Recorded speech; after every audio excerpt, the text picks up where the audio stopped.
Sol khot lei tir meng mo in thin lai lua le tri kum sul tam po ve ma se isak melan dar tui ang luang bi kem ni le ngei zun zam ka pur swa thai lai di in run sang kai ve mo bia thu di shil rem si lo ga dem lo te ba sam moi meng mo yi thai lai di chang bel pon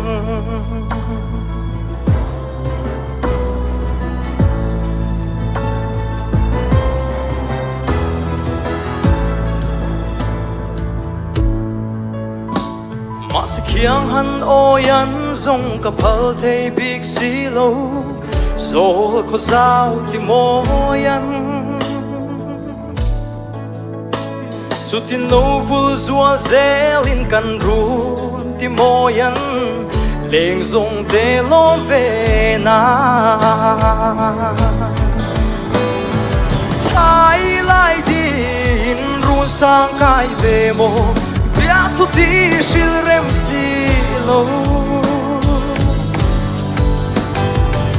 ga dem lo te ba sam moi meng mo yi thai lai di chang i bel pon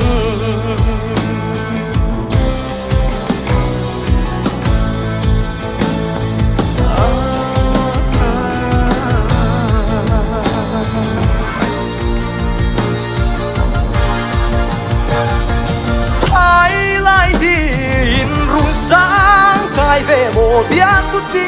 chil rem si lo